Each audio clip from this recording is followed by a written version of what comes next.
Okay, guys, we are now live on the site. So I want to welcome everybody to our, what is today? Thursday, conversations with Commodores. We've been doing this for about a year now, and we've got so many great guests lined up in the upcoming weeks and months. I hope you're still enjoying this as much as I am. And I'm so very pleased to have my guest, who is a former student and graduate and probably one of the biggest sports fans of Vanderbilt sports in the last 30 plus years. Chris Cavanaugh, good to see you, Chris. Thank you for having some time for us tonight. Thanks, Bernard. I appreciate the opportunity to talk with you. Oh, it's absolutely my pleasure. And I've gotten to know Chris on social media over the last year or two. You guys may not know his name, his real name in real life, but he goes by Art Goldfinger. If you guys don't know who that is or the origin, I do. But Chris, I want you to tell us, what does that mean to you? Well, years ago, I was trying to come up with something that was both slightly nefarious as well as a good cover for me, my nom de plume, if you will. And having parents who grew up playing the Goldfinger soundtrack from the James Bond movie, that always stuck in my mind. Here's a guy who was all about gold, and unfortunately was also evil and died at the end of the movie. But I thought, well, that's a good screen name for me. It's one of those things. I hid behind it for a while. Now my real name is on my profile, and if people want to come after me for some other reason, that's fine. I'm ready to deal with it now, better than I was perhaps when I first did that, when Twitter was first invented. So if you guys are on Twitter and you really want some great content, particularly that is pro Vanderbilt and anti Knoxville, I can't even kind of follow what Chris does. It's gold. It literally figures, however you want to say it. It's gold. But before we get too deep into Twitter world, Chris, share a little bit about your background. Where'd you grow up? What brought you to Vanderbilt? Tell us about your love of sports, that kind of thing. I was raised in Little Rock, Arkansas, and I grew up as an Arkansas Razorback fan. I didn't have any family that went there, but it being the dominant state school, and they used to play a lot more games in Little Rock back when I was growing up in the 70s and 80s, and grew up as a Frank Boyles and Lou Holtz fan. Decided that I wanted to matriculate to a school that was relatively close by. It was a 6-hour drive, and wanted to go to a school that was in a larger city and had big time sports. And I was certainly not an athlete. In high school, I played soccer. I blew my knee out in a freshman year, unfortunate volleyball injury. So I knew it's not like I was ever going to be a big time student athlete, but I wanted to be around that environment. And so I started at Vanderbilt in 1982. That, of course, was the year that the team finished 8-4 and went to the Hall of Fame Bowl in Birmingham. Being a freshman, I did not go to the bowl game. I thought, well, there'll always be another chance to do so. And little did I know it'd be 25 years before that happened again. But graduated from Vanderbilt in 1986. I met my wife at Vanderbilt, and then my two younger brothers also went to Vanderbilt later on. And so even though we had never had any connection to the school prior to me going there, my wife's younger brother, also graduated from Vanderbilt. They didn't have any prior connection to the school either. And then moved away for 4 years, then moved back to take a job in Nashville. And then I had the chance to move to Asheville, North Carolina, which is where I live now. And I've lived here for 25 years, quite a long time. But The good thing is that Nashville's not far away, and we generally make it back a few times a year. We have family there, and we love to make it back for an event. Well, and we're going to get to some of those events in a few minutes, but during your years as an undergraduate, was Vanderbilt sports on your radar? What kind of games or how often? What did you go attend? What was it? What was your experience like during those years? Never missed a football or a basketball game the entire time I was there. And then my wife and I got married and moved back to Nashville for 5 years, we never missed a football, Vanderbilt, or basketball game at that point either. And there was something pretty magical about being at a sporting event on campus, either as an undergraduate student or as a fan. And I've never forgotten about that. And I often talk about the fact that, particularly, on a beautiful October afternoon, there was no better place to be, or on a cold winter night, there was no better place to be than the gym. When my wife and I got married, we were, couldn't rub two nickels together. But my wife was an intern at the hospital, and fortunately got discounted season tickets through the medical center, which was a godsend. That was huge, and for me personally, that was huge. So we never missed a football game or a basketball game, when I was either as a student or as someone living in Nashville. And is your wife as big a sports fan as you, or a bigger? She is. I have to say, she is, and she has. It's been fascinating to watch her evolve as a sports fan. She grew up in Alabama, like you, in Huntsville. Had always been a big Crimson Tide fan growing up, but was never necessarily about the sport. And now she's both a big football fan, basketball fan, and I've turned her into a big baseball fan as well. Which has led to some really memorable experiences. Yeah. Yeah. Well, watching the Vandy boys, that's an easy thing to do. The years that you were an undergrad, to a man who I've interviewed on this, their experiences very similar to mine. When you're an undergrad football player or any athlete at Vanderbilt, you're not exactly treated the same way or looked upon the same way as you are at some of the bigger state schools, where sports are probably a little bit higher on the priority list for many involved in the campus life than they are at Vanderbilt. Now, I've said this many times, I oftentimes didn't wear any of my team issued swag, wasn't called swag back then, but any of the sweats, none of those things, because I was always just trying to be mindful whether my professor or fellow students had any issues. You're here on a full scholarship. We've had to earn, like we didn't earn our spot. Right. Anyway, my question to you is, did you befriend any of the athletes during that time? Did you observe any of those interactions between professors or TAs and other students? Because sometimes there's a real animosity at times, not often. Often it's the other way. It's very very go get them. We're pulling for you. We root for you. But sometimes you see that friction as well.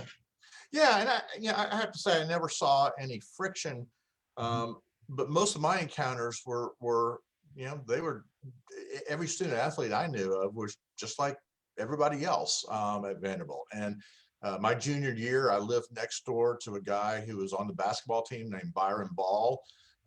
He got the nickname Byron Wrecking Ball because he was one of those guys that CM Newt would insert in the game, and he'd go out and get 2 fouls and cause havoc. But he was a guy from California. He lived next door to me in Towers. Just a regular guy. And I didn't even know him as an athlete, really. I just knew him as my next door neighbor, and got to know him that way. And I think that was one of the things I kind of liked about Vanderbilt, was frankly, whether, like it or not, oftentimes the school at least tried to treat student athletes in the same way as other students. And sometimes, yeah, that was probably to our disadvantage. At the time, that was back when um, schools could have athletic dorms, and you always heard the stories about Wildcat Lodge, for instance, up in Lexington at UK, and other places like that. That was, I think Vanderbilt was always a little bit ahead of the curve, either rightly or wrongly, in terms of, these were just guys that you live with on your hall and you got to know in that way. And quite frankly, it made it easier to cheer for them in the gym or on Saturdays as well. It made them more accessible. Yeah. They weren't so separated on campus life that way. I lived in Branscombe in Lupton Hall. I had a football roommate. There was 4 of us at one end, 4 of us at the other end, but the rest of the hall was just all the other students. A couple basketball players, a couple baseball players, but we were all just sprinkled in there. And I'm still friends with several of those guys who were just there as being regular students. They were just like, I just, I excelled in my thing. They did their thing. But you're right. That's not having athletic dorms and things like that has always been part of the experience with Vanderbilt and athletics. But we did always, now RIP, we all had Carmichael Towers. And so many of us lived there. I spent my last 3 years there before graduating, but I know many guys, at least in the last couple of decades, they all have, a lot of them move off campus now and share apartments. And I know some of the NCAA rules about housing and things, those have changed.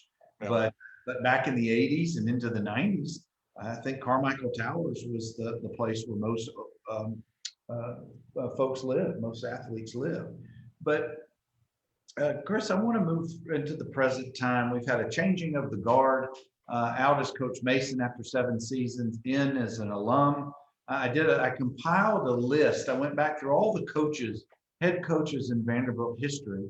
And prior to Watson Brown, who was the most recent former Vanderbilt player to become head coach, there was at least 5 others. Red Sanders was one, and then the very first coach, and forgive me, I can't remember the names. Obviously, they're long since gone, but I think there's been 7 or 8 former players over the years, with Coach Lee being the newest one. And the biggest thing that I've observed in the last 2 to 3 weeks is, one, the coaches who stayed on, like Jovan Hay and others, they held that recruiting class together and they signed. But it looks like Coach Lee may be assembling the largest coaching staff in the school's history. And so I'll be quiet now. I want your initial impressions. What are you seeing? How are you feeling about this? There were really 2 things before he was hired that tipped me in favor of Coach Lee. And any number of other candidates that were being discussed or speculated upon would have been fine choices as well. But there were really 2 things that tipped it for me for Coach Lee in advance of his hiring. I think one was, I think when you get a chance to hire an alum who has been successful in Power 5 football at a major school, at a major program, you take it. It may not work out ultimately, and there were times when I wrestled with, well, would have been better to have hired someone who had head coaching experience. But it was one of those things where I saw us as a fan base, as a university, as a program, kicking ourselves for years if he was the one that got away. And I thought, it's worth the risk. I think the second thing for me that really tipped it was basically having Coach Corbin's endorsement. His relationship with Coach Lee.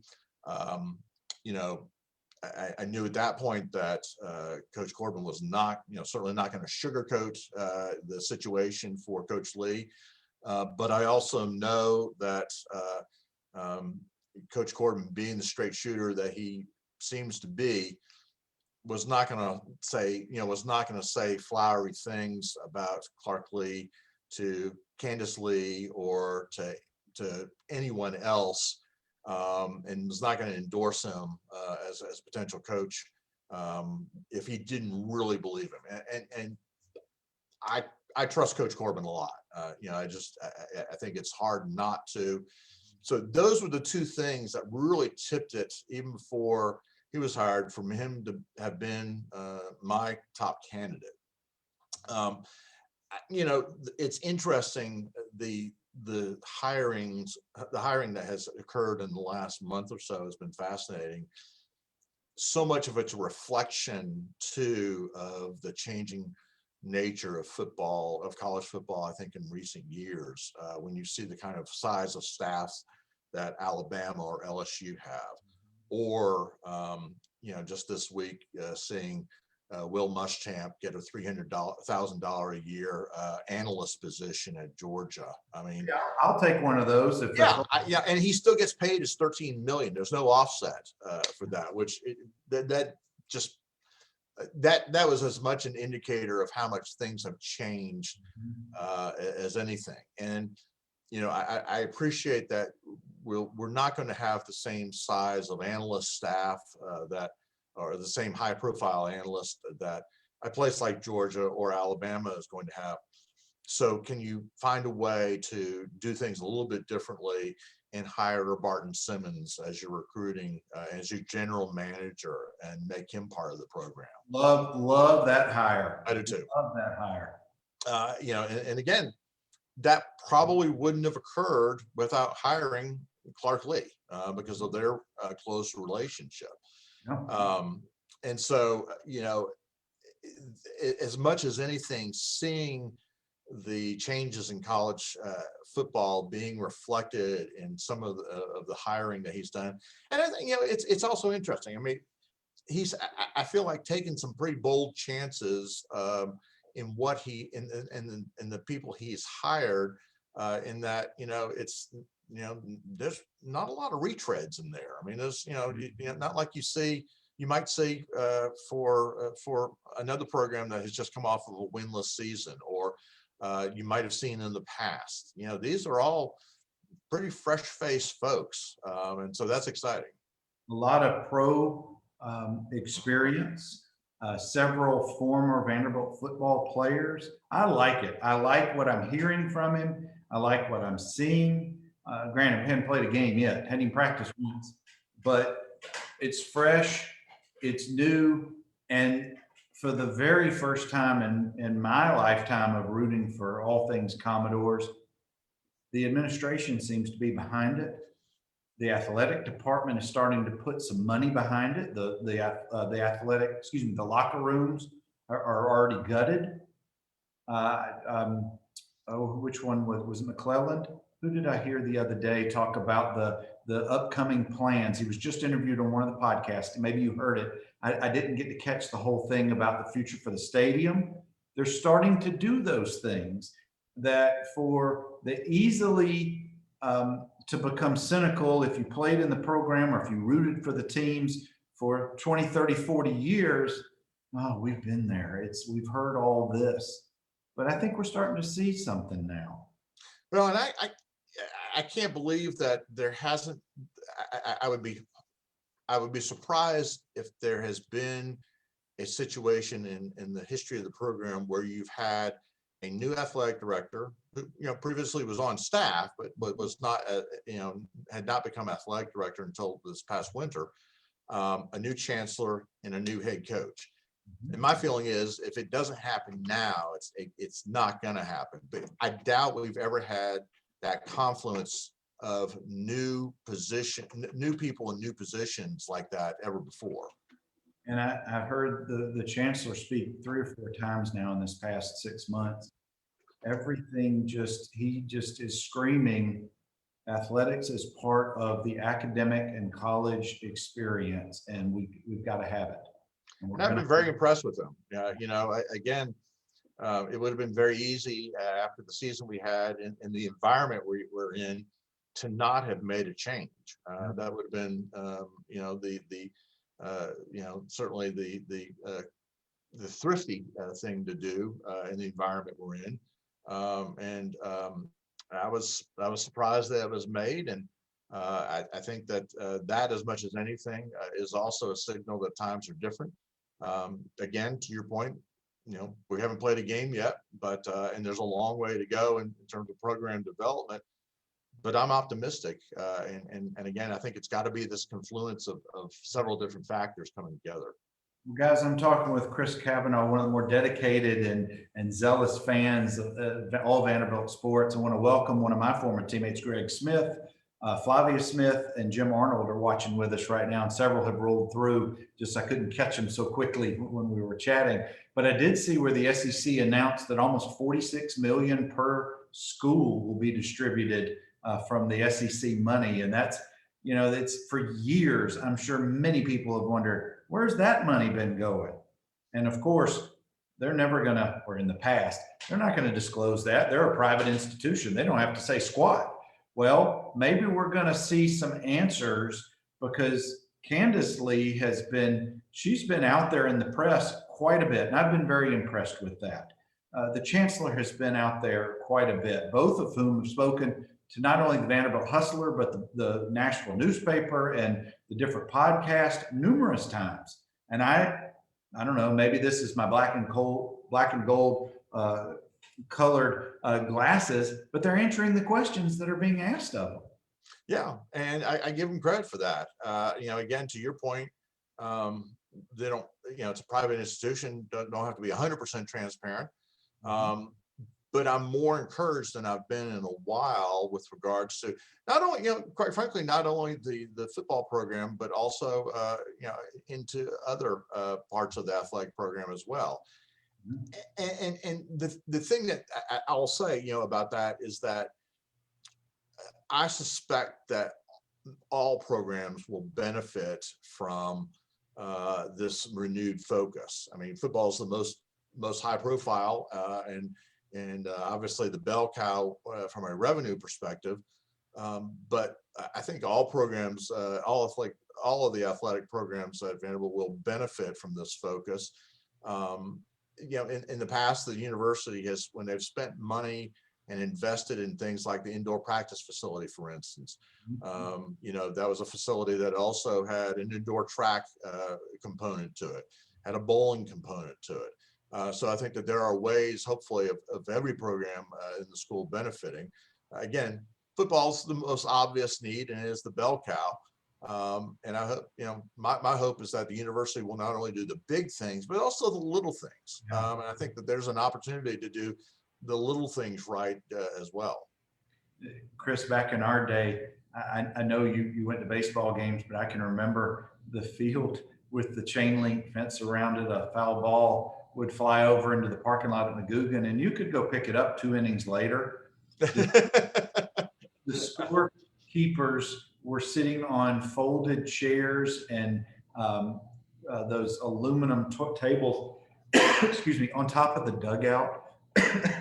Yeah, I can remember. Yeah, I can remember going to a game as a student, and going to just walking in along the first baseline, and they had a keg set up. You just go help yourself to a beer. I mean, again, times were different in a lot of other ways back then too.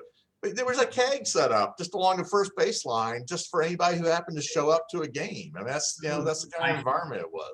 I'm sure. But I want to switch gears a little bit. I want to go back and talk a little bit about your most memorable experiences as a fan, whether it was undergraduate or when you guys came back when your wife was at the medical center, or up until now. Let's talk a little bit about your top 2 or 3 experiences. Yeah, I know, absolutely. For me, every bowl game, because I missed that one in 1982, has been memorable, and I've made sure never to try not to miss one. The only one I've missed since 1982 was the Independence Bowl in 2016 in Shreveport.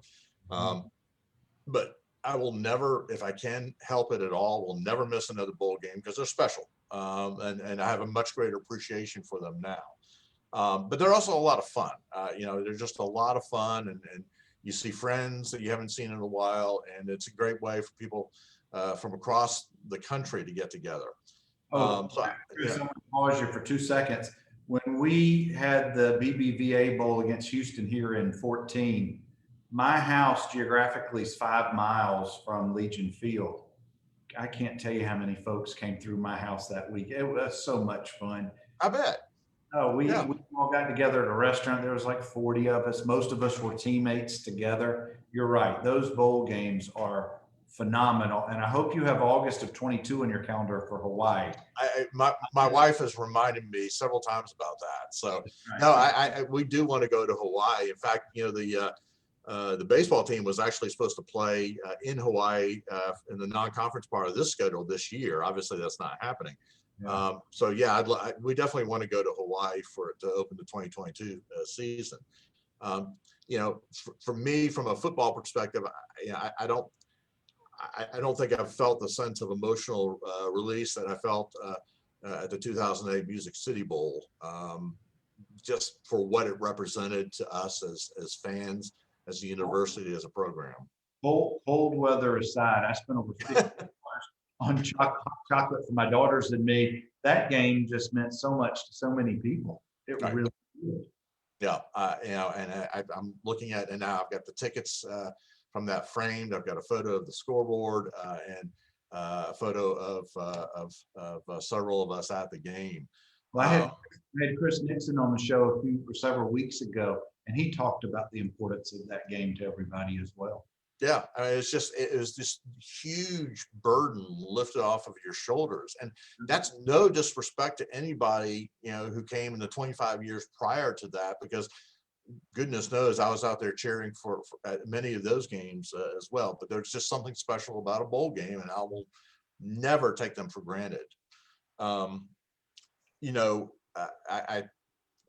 know in our pre-conversation we talked a lot about some of the recent baseball experiences that my wife and I had. We were fortunate to be able to drive over and see Kumar Rocker's no-hitter, which our daughter was working in Nashville for the summer, decided to drive over. We're fortunate to get enough to get tickets for that evening, and I'm still dumbfounded by what happened that night.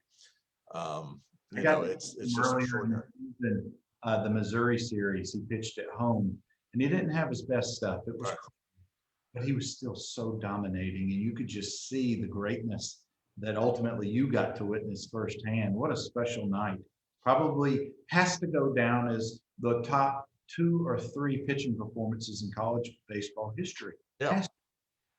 And so we had such a good time. We went to Omaha the next weekend, which was a lot of fun. I have to say, I know it's hard to do, but if you get the chance to go to Omaha for the World Series, it's a great experience. It is a lot of fun. And I didn't understand that until I went for the first time.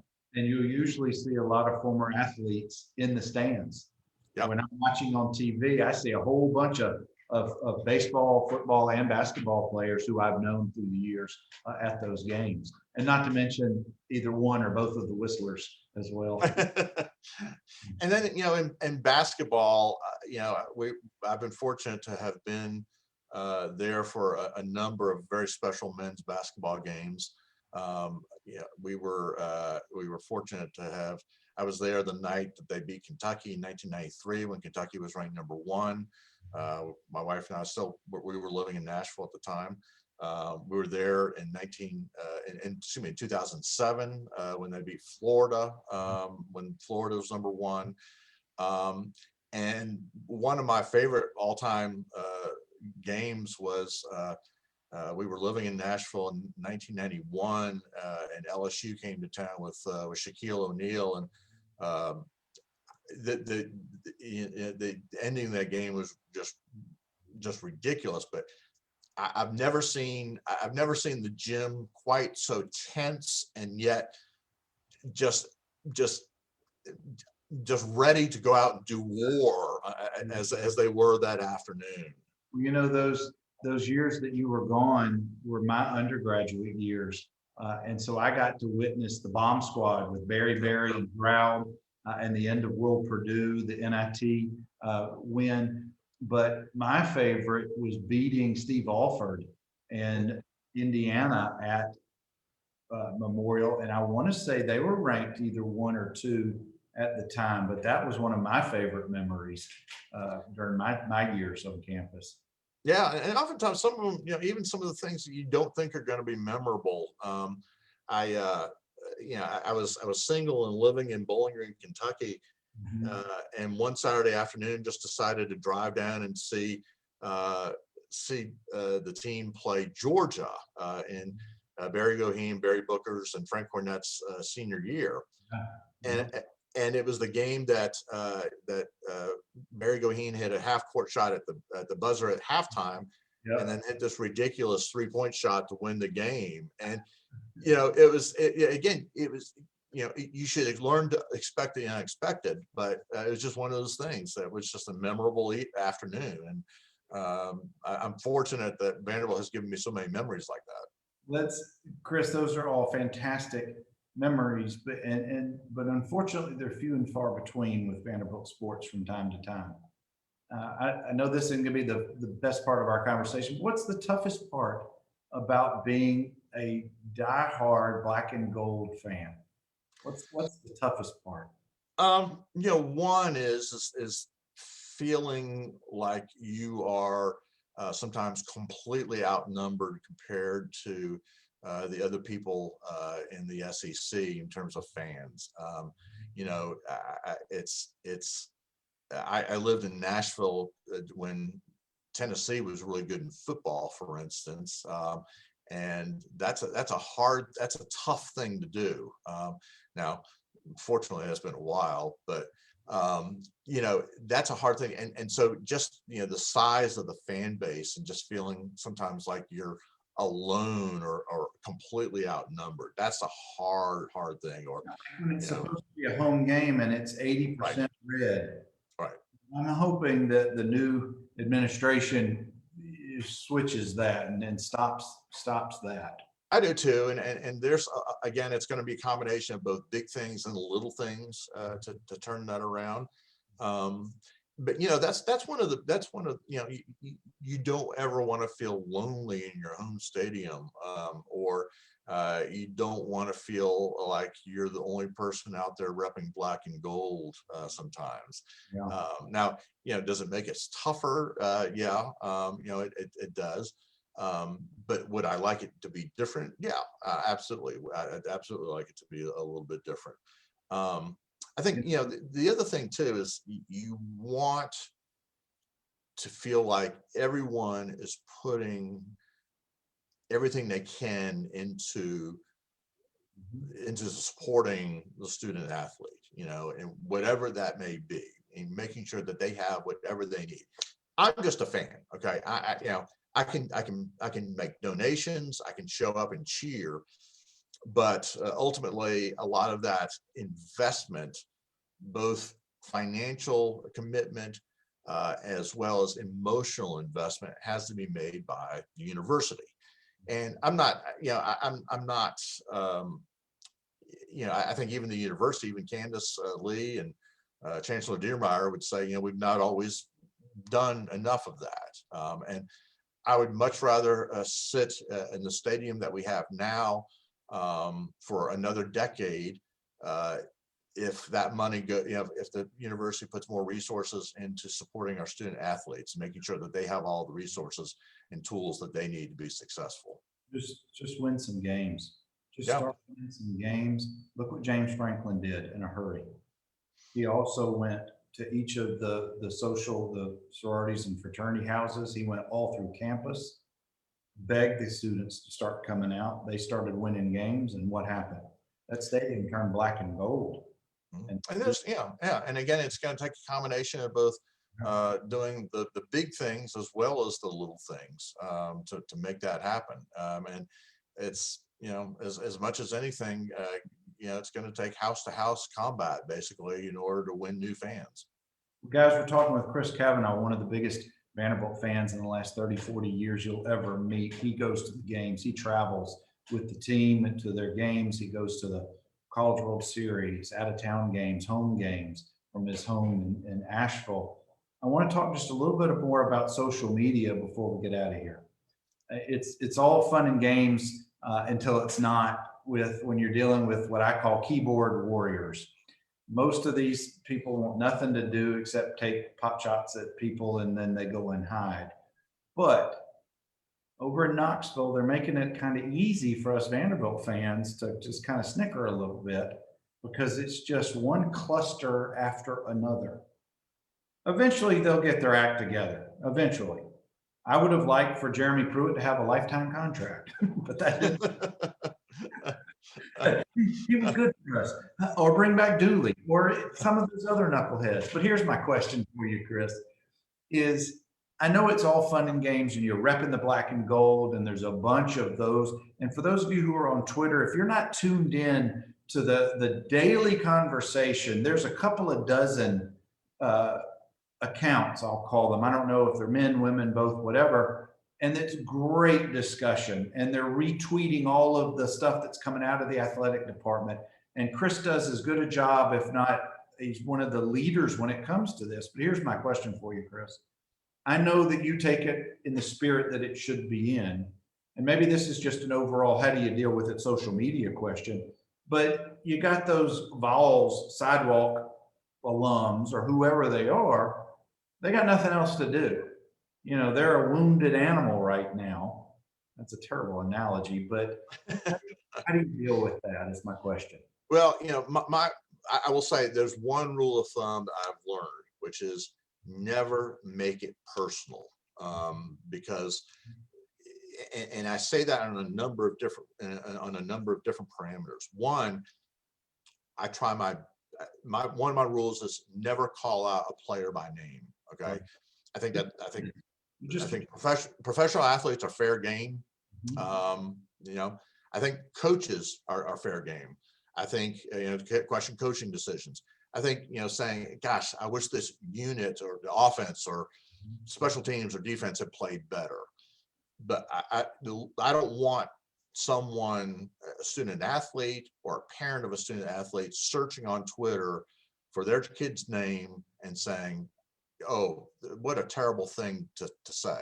I have a daughter who's college age, and I wouldn't want her to expose to that. And not only are the kids, the players, the student athletes, they're on there and they search their name. They do. They may say they don't, or they may act like it, but that the parents who are on there certainly do. There's several Vanderbilt parents who are on there very active. And most of it, 99% of it is praise and good luck. And we love watching your son or your daughter. But then there's that 1%. And that's where you're talking about, is where it gets personal. And that's just so out of bounds. But unfortunately, that's part of today's society on social media. Yeah, and I think it's wrong. Again, I've got a daughter who's not a college athlete, but a college student. They're still young people, and they're not being paid to do their job. This is a difficult environment for anybody to have to absorb those kinds of slings and arrows. And the same thing true, goes for other opposing fans as well. I don't make it personal. If you're a Tennessee fan, at this point what the situation is. It's not good. Okay, it hasn't been good for a while. And I give Mississippi State fans baseball fans a hard time about their conspiracy theories. 11.7. Yeah, and that's at least an area where we've got 2 national championships and they don't have any. So but I'm never going to make that personal about anybody. And so that's really my number one rule, is never make it personal.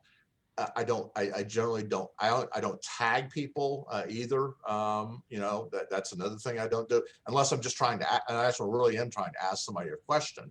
But I don't do that, whether it's a coach or administrator or anyone else. That's, that to me is pointless. And it's also, for me, Twitter is a source of information, and it's also an escape. And there's some really creative and funny people who are on social media. And, if I can't keep it light, or constructive, then I just need to log off. And, Yeah. that's So sometimes stepping away from the keyboard, it can be a good thing yeah. yeah, and I want to do all I can to support. I mean, that's it, and again, I would imagine that if I say, gosh, I wish we had done this in a tweet, or gosh, we really needed to do that.